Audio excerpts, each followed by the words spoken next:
Hello everyone, this is Rory Williamson of the Everything Geek podcast, and here today with another Star Wars action figure review, this time taking a look at a figure from Star Wars The Force Awakens. It is First Order General Hux, played of course by Irish actor Domhnall Gleeson in the film. Just had to give a shout out for the fellow Irish, as one does, so yeah, definitely a very interesting figure. I've got quite a few positive things to say, one or two negatives, but get to those in a moment. But first of all, I'm going to take a look at the packaging for the figure. So of course you have the Force Awakens packaging logo up there with the image of Kylo Ren and his lightsaber. Star Wars The Force Awakens logo there. An image of Hux himself on the packaging, as you can see.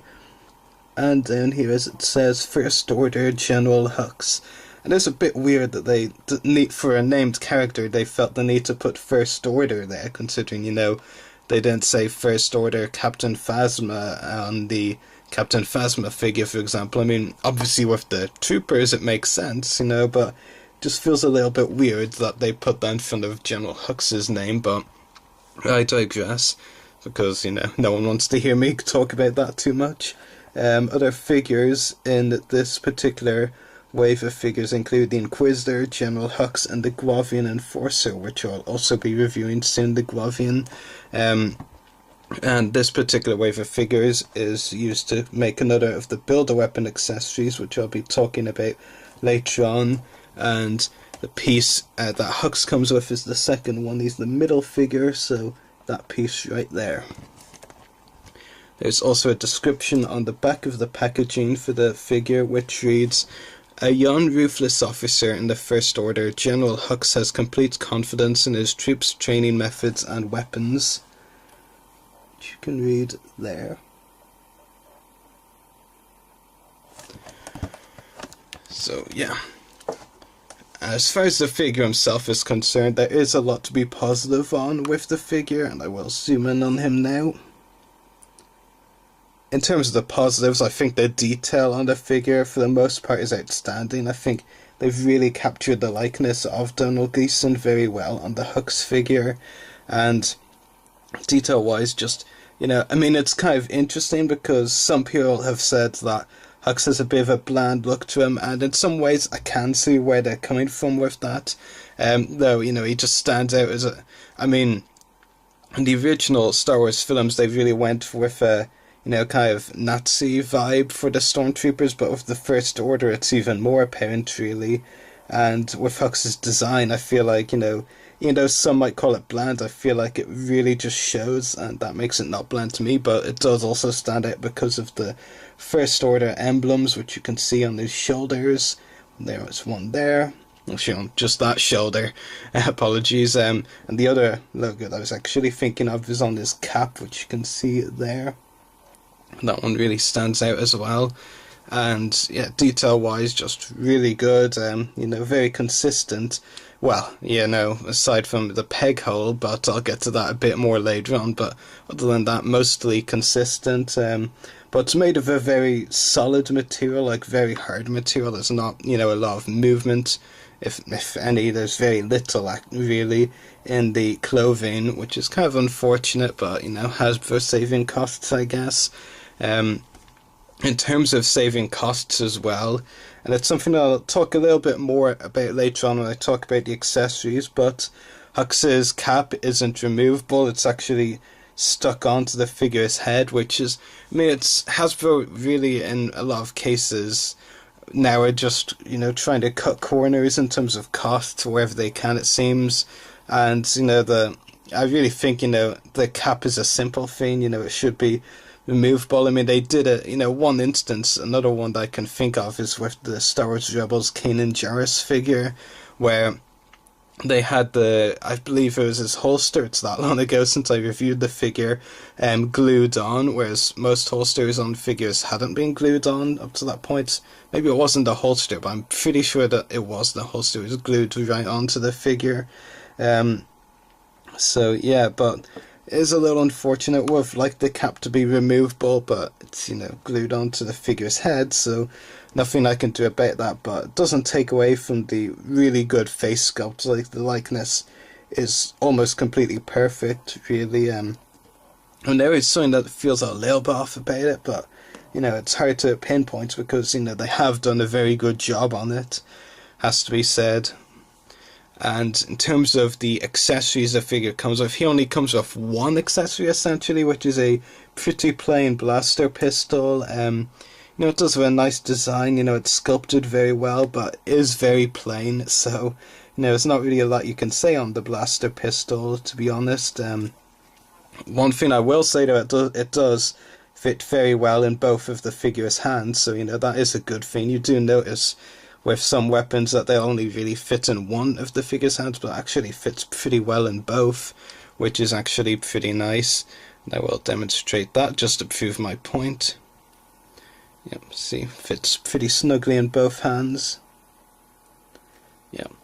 In terms of the other accessory, it's the builder weapon part of the figure, and I kind of wish with characters like Hux they put in more character-specific accessories. Now, I know this figure's released a long time ago, I think even before The Force Awakens was released, maybe a couple of weeks before, but it would have been nice to have more than just the blaster pistol, and that of course is what I'm coming back to with the cap. It could have been removable, it would have been another nice accessory.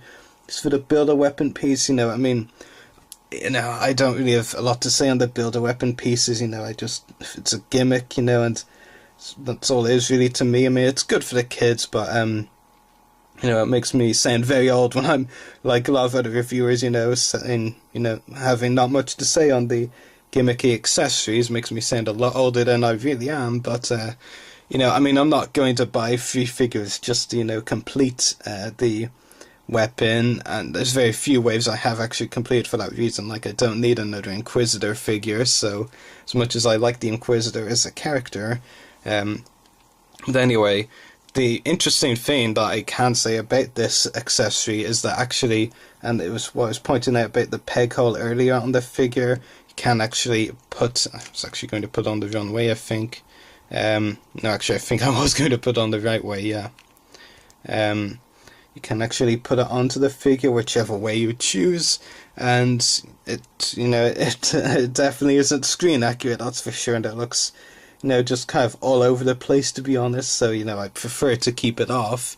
But like I said, it's gimmicky, it's for the kids, and so it's not for us, so I'm just going to keep my figure without it on. So yeah, and that's the accessories the figure comes with, just the blaster pistol and the builder weapon piece, which you can complete if you buy the Guavian Enforcer and the Inquisitor figures. But in terms of the figure's articulation, he comes with a ball socket head, swivel shoulders, and swivel hips. So yeah, but unfortunately, and this is something else, the head is actually a bit stiff, I think because of the way the cloak, or the collar, whichever you want to call it, is kind of, a bit close into the figure's head, if you know what I mean.